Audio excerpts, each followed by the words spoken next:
Je suis Jacques Chevignard, le sixième enfant de Guite, la sœur d'Élisabeth de la Trinité, que je n'ai pas connue, puisqu'elle est morte à l'âge de 26 ans en 1906 et je suis né 9 ans plus tard en 1917.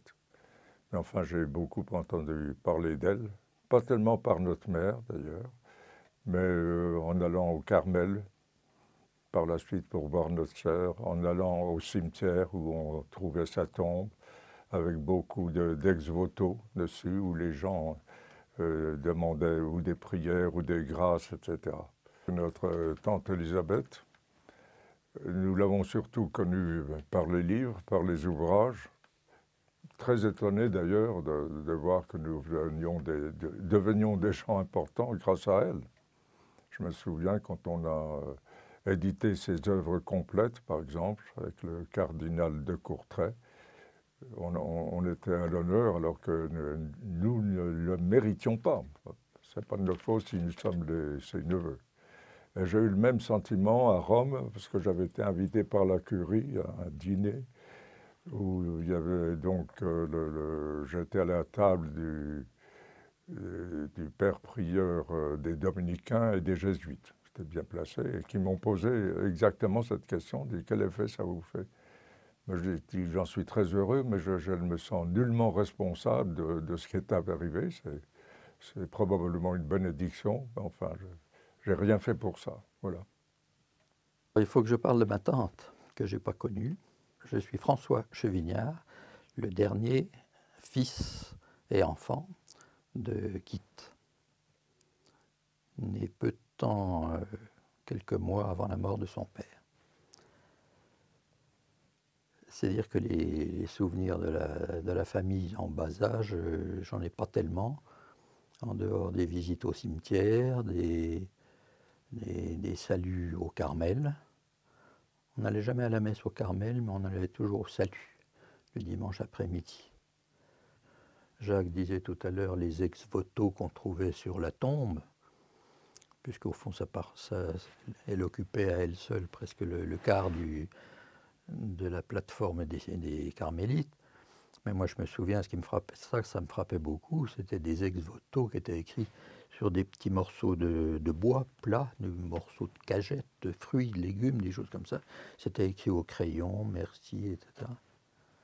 C'était pas des plaques en marbre, c'était vraiment des gens très très simples. Très très simples.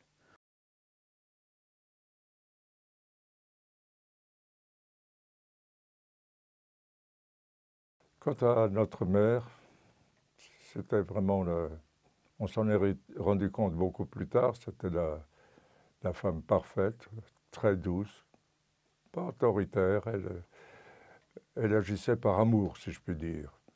La grande punition, quand nous étions petits, c'est qu'elle ne vienne pas nous embrasser dans notre lit avant de nous endormir. Alors là, c'était la grande punition.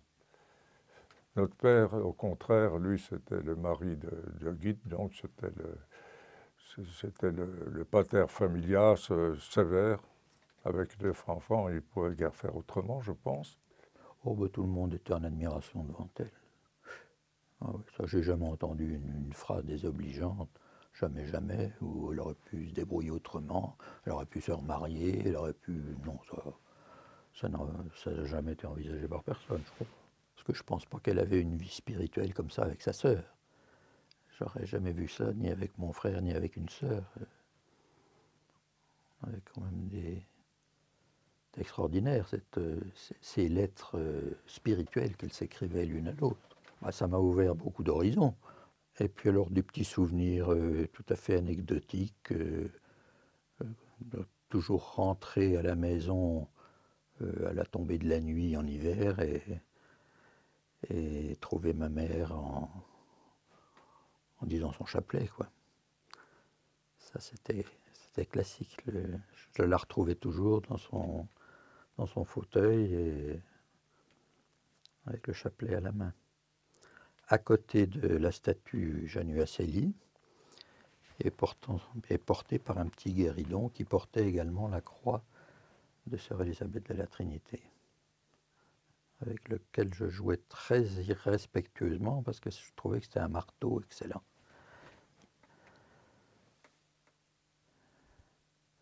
Et à la belle saison, quand nous partions à ce moment-là, non pas à Gemaux, mais à Gevrey, Chambertin, nous déménagions carrément, mais avant de confier le piano et tout ça aux déménageurs, ma mère emmenait au Carmel la statue de Januacelli et la croix de profession de Sœur Élisabeth de la Trinité, qui restait là jusqu'à ce qu'on rentre de vacances. C'était sans doute ce que nous avions de plus précieux à la maison, faut croire. Oui, maman était très silencieuse, elle avait une vie intérieure intense, j'en suis sûr, mais elle ne partageait pas, elle prêchait par l'exemple et pas par la parole. Pendant toute la guerre, j'étais prisonnier pendant 5 ans en Allemagne. Elle m'écrivait, mais c'était toujours sur des sujets matériels. Es-tu bien nourri? Je t'envoie telle chose, tel colis, il y aura dedans, etc., etc. Mais c'est tout. Et quand je suis revenu, je me souviens de mon retour le 25 juillet 1945. Là. Elle m'attendait sur le pas de la porte de la rue Chaudronnerie. C'était un moment très émouvant. Très émouvant. Je suis arrivé en clopinant parce que je sortais de l'hôpital, je n'étais pas très fort. Et c'était un grand moment d'effusion. Ce qui était rare chez elle, parce que comment dirais-je, Bon, elle n'était pas... elle ne s'attendrissait pas, si vous voulez. Voilà. L'extériorisait pas du tout. J'ai un souvenir d'enfance avec ma mère, c'était la prière du soir. Mettons-nous dans la présence de Dieu et adorons-le. Et nous étions tous agenouillés autour de son lit.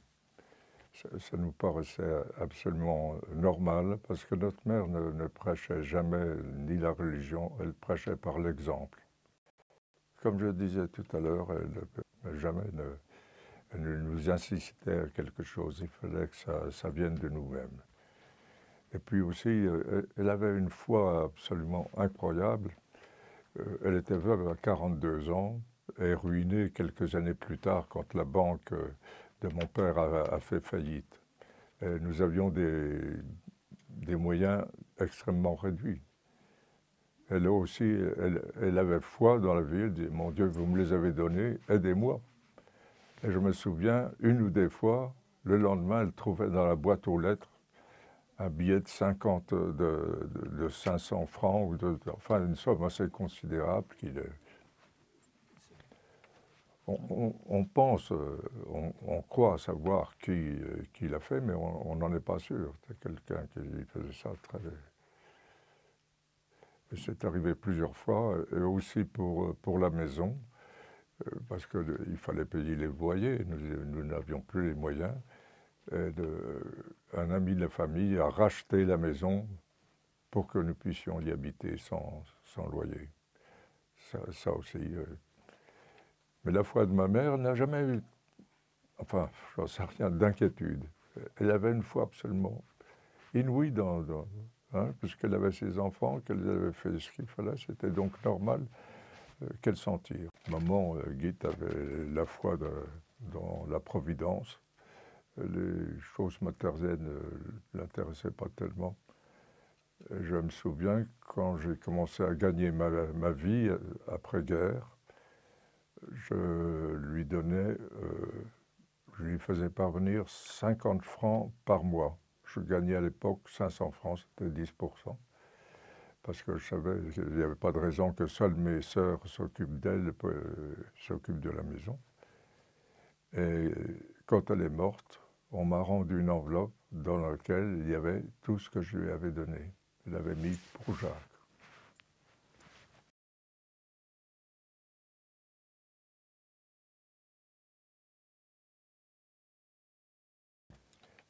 Maman, nous étions tous établis à ce moment-là. Et notre mère a dit maintenant, je peux partir, je n'ai plus rien à faire dans ce monde. Et elle est morte à la nuit Saint-Georges, nous étions tous autour d'elle, sauf François qui était en voyage à ce moment-là. Et maman, dans un souffle, tout le temps disait « Est-ce que François est là? Est-ce que François est là ?» Et François, enfin, est arrivé. Elle a pu le voir. Est-ce qu'elle t'a parlé à ce moment-là? Plutôt souvenir de m'être embrassé que d'avoir fait des grandes phrases. Non. Mais elle est morte. On sentait nettement qu'elle m'attendait, quoi. Oui. Elle est morte tout de suite après. C'était un peu miraculeux parce que je n'avais pas dit où j'allais. Oui. C'était tout à fait le début de mon travail itinérant. Et ils ont eu l'idée d'appeler chez des cousins à Sens, alors que j'étais dans le département de Lyon. Seule précision. Et quand je suis arrivé, j'ai dit tiens, j'ai une heure à perdre, je vais aller leur dire bonjour. Et on m'a accueilli, et la bonne m'a dit Louise, la vieille Louise, m'a dit tout de suite oh, François, il faut appeler tout de suite la nuit. Alors c'est là qu'on m'a dit il faut que tu reviennes tout de suite. Ma sœur Chantal, qui était venue, qui avait été autorisée à venir de son couvent des sœurs dominicaines, était garde-malade des pauvres, s'est bien occupée d'elle. Elle lui a posé la question, est-ce que tu n'es pas angoissé? Elle a dit, mais pourquoi serais-je angoissé alors que je vais retrouver mon mari, ton frère Xavier, Elisabeth? Et moi-même, elle nous a tous pris un à un pour dire quelques mots. Et à moi, elle m'a dit, il y a des gens qui croient qu'il suffit de se convertir juste avant de mourir. Elle dit non. On est jugé pour tout ce qu'on a fait dans sa vie. Voilà, c'est les dernières paroles qui m'avaient frappé.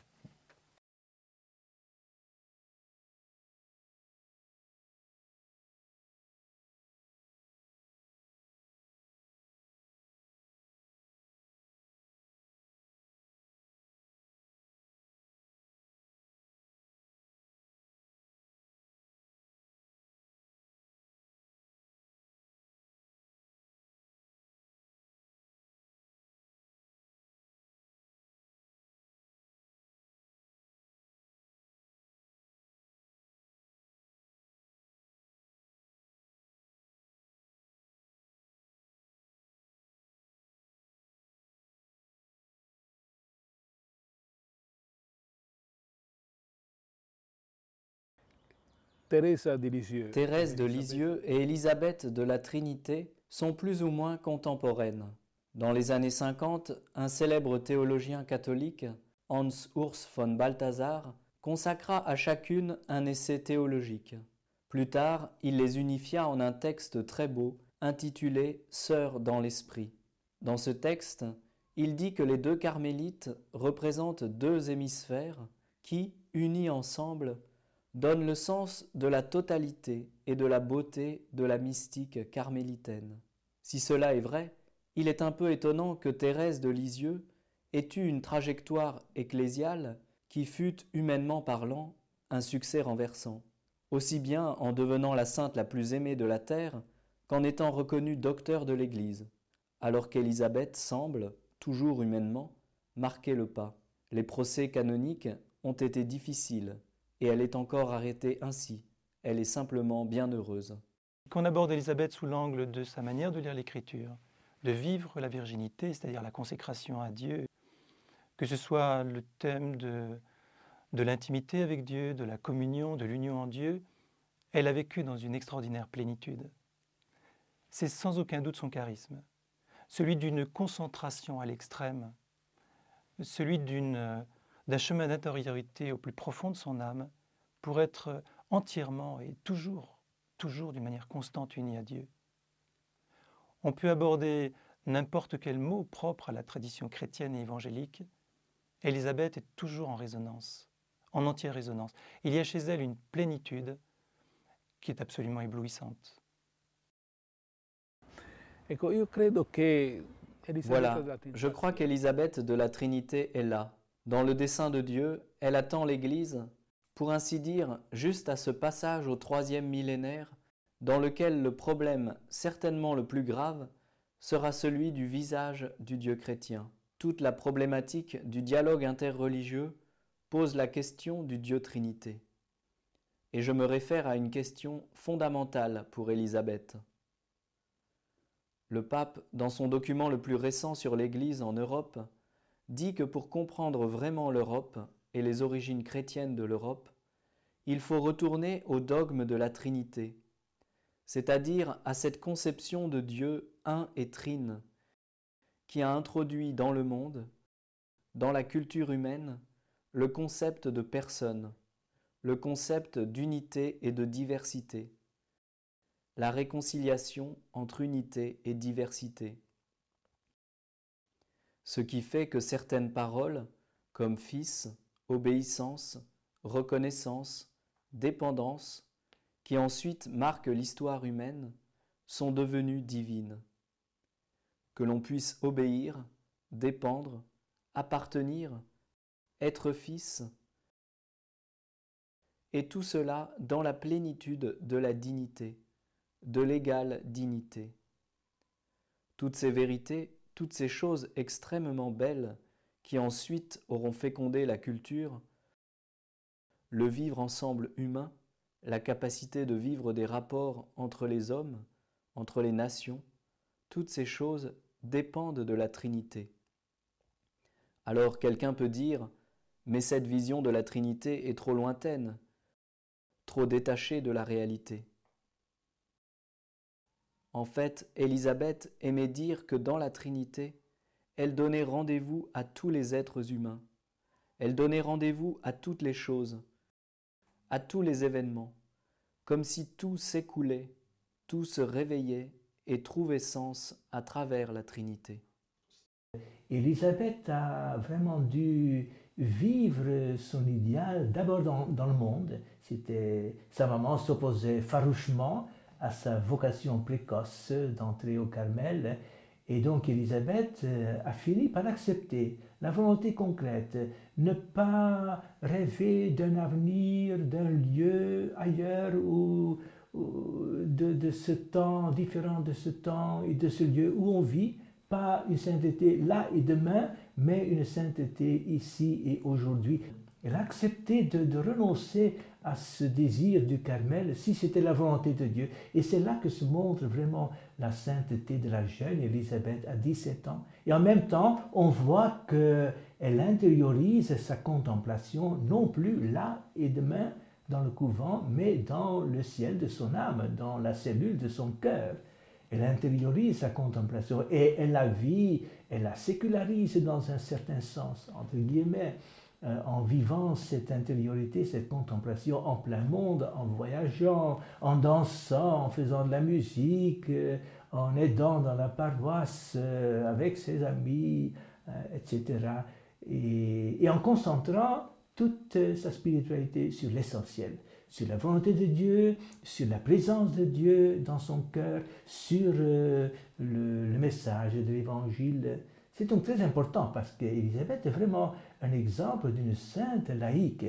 Et ensuite, elle a eu quand même la grâce de pouvoir réaliser son rêve contemplatif dans le monastère, dans le silence, dans le don total, dans une vie très exigeante et difficile. Je voudrais quand même insister encore sur une autre dimension de sa sainteté, de son message.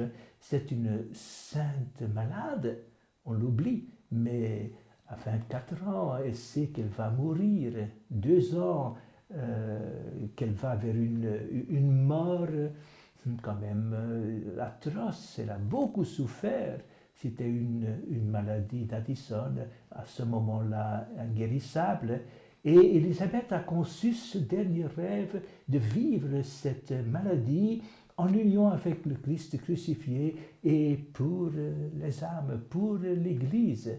C'est extraordinaire comme cette dernière période, avec quelle force, quelle joie, quelle intensité d'amour elle vit sa maladie et comme elle désire aussi d'aller au ciel avec une foi intrépide. On entend les chrétiens parler du Christ en problématique. Nous usons de paroles difficiles. Christocentrisme, panchristisme, Ecclésiocentrisme? Je crois qu'Élisabeth de la Trinité aurait écouté et d'une certaine façon n'aurait pas compris, parce qu'elle aurait réagi ainsi. Mais il est question de mon époux, et mon époux est une personne vraie, unique, mon bien-aimé, selon la terminologie du Cantique des Cantiques, et je suis son épouse. Ainsi, je crois qu'il n'y a pas de texte plus beau que celui que nous pouvons citer quand Élisabeth écrit « Être épouse, c'est avoir les yeux dans les siens, la pensée hantée par lui, le cœur tout pris, tout envahi, comme hors de soi et passé en lui, l'âme pleine de son âme, pleine de sa prière, tout l'être captivé et donné. C'est, en le fixant toujours du regard, surprendre le moindre signe et le moindre désir. C'est entrer en toutes ses joies, partager toutes ses tristesses, c'est être féconde, corédemptrice, enfanter les âmes à la grâce.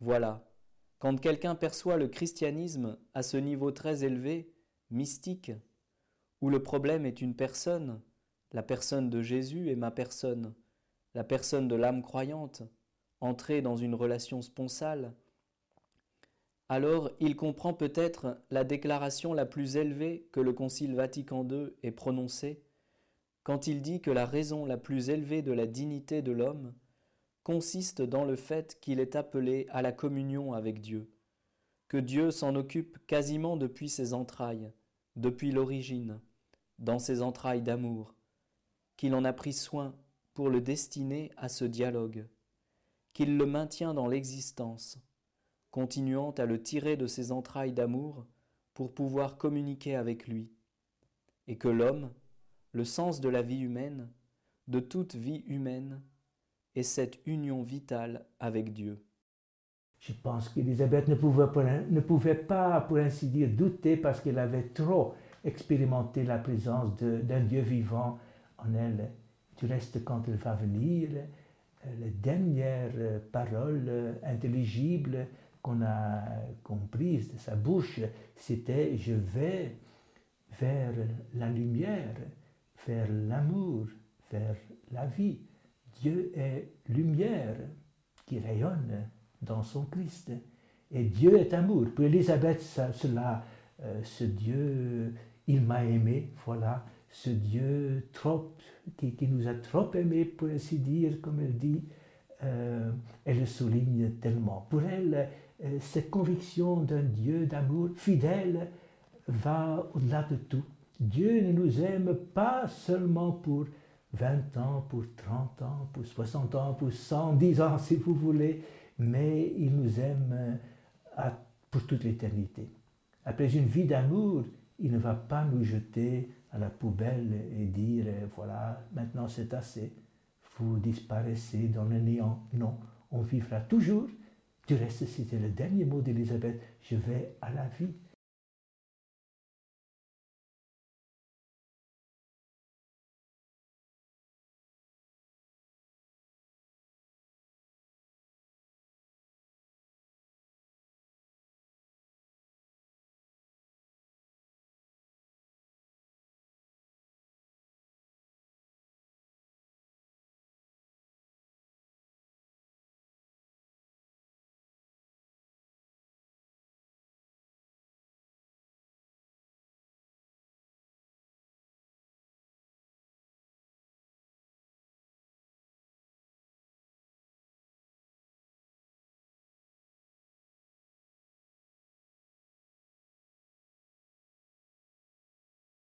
Parlare di questo film documentario sulla figura straordinaria di Elisabetta della Trinità è per me anche un'occasione per ricordare tutto l'affetto che ho nei confronti delle sorelle del Carmelo di Digione e anche di Parler de ce film documentaire sur la figure extraordinaire d'Élisabeth de la Trinité est pour moi une occasion de rappeler toute l'affection que j'ai à l'égard des sœurs du Carmel de Dijon et aussi de ceux qui ont voulu et produit ce travail. J'essaierai d'illustrer très synthétiquement l'expérience de ces années. Cela fait 2 ans que nous travaillons à ce documentaire. Nous sommes allés pour la première fois à Dijon en 2004. Là, nous avons parlé avec les carmélites et nous avons été tout de suite d'accord quant aux modalités de la réalisation. Nous avons commencé à découvrir peu à peu Élisabeth et nous avons pensé donner aussi une actualité à cet extraordinaire moment de sainteté à l'intérieur de l'Église.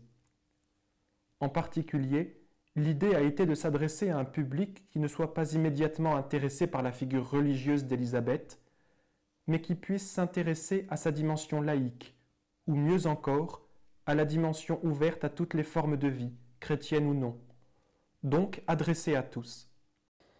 Ecco, abbiamo scelto di rendere protagonista di questo film documentario una ragazza che sta per sposarsi. Nous avons choisi comme protagoniste de ce film documentaire une jeune fille qui va se marier. Cela pour amener à unifier la dimension sponsale de la vie religieuse, mais aussi laïque d'Élisabeth, avec la dimension sponsale au sens plus large. Donc, une jeune fille qui ne se fera pas moniale, qui est catholique, cela se comprend, mais qui en réalité représente un peu le genre de personne qui pourrait être proche d'Élisabeth, même seulement pour accueillir l'épaisseur humaine de cette figure. On s'est servi d'une relation d'amitié entre cette jeune fille et une sœur du Carmel de Dijon, pour raconter, également à travers les paroles de Conrad de Mester, des autres sœurs carmélites de Dijon et d'autres spécialistes, la vie à la fois extraordinaire et simple d'Élisabeth. Le documentaire est partagé en de nombreux petits tableaux, en de nombreuses petites séquences, selon l'ordre chronologique de la vie d'Élisabeth, qui peuvent aussi être vus séparément, de façon à mettre en valeur les thèmes principaux et en même temps permettre une analyse de moments particuliers. Il est constitué de deux parties. La première, nous l'avons appelée une jeune passionnée, la seconde, carmélite. Nous avons toujours utilisé, absolument, tout le matériel ayant appartenu à Élisabeth. Aussi, dans les reconstitutions historiques, surtout celles qu'il se passe dans le Carmel, les objets qu'a en main Barbara, également quand elle interprète Élisabeth, ont réellement appartenu à Élisabeth.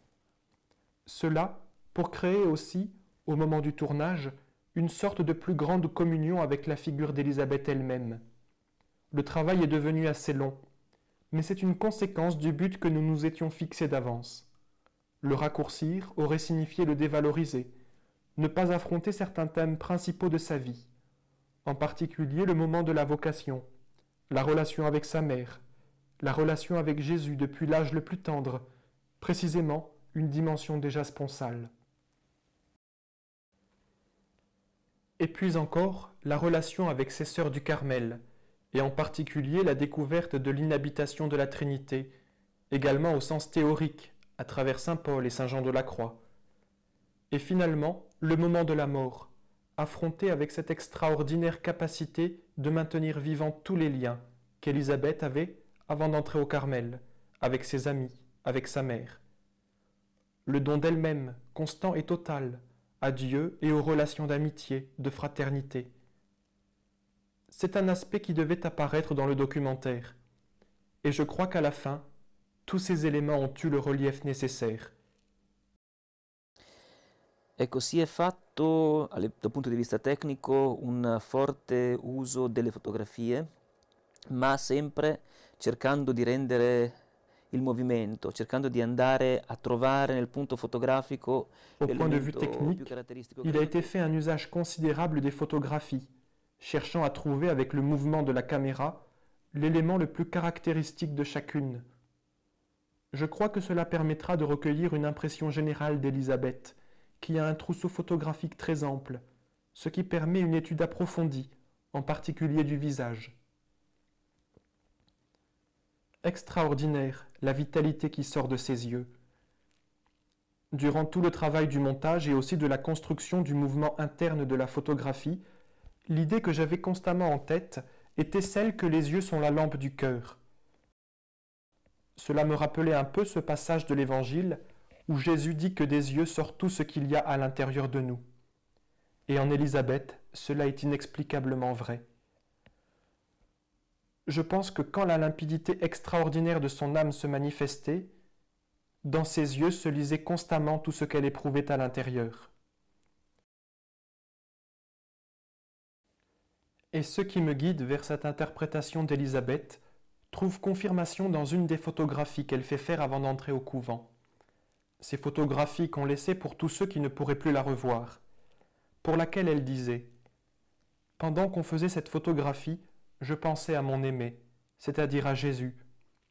Et rappelle-toi qu'en regardant cette photographie, tu verras en moi toutes les pensées que j'ai, tout l'amour que j'éprouve pour Jésus. »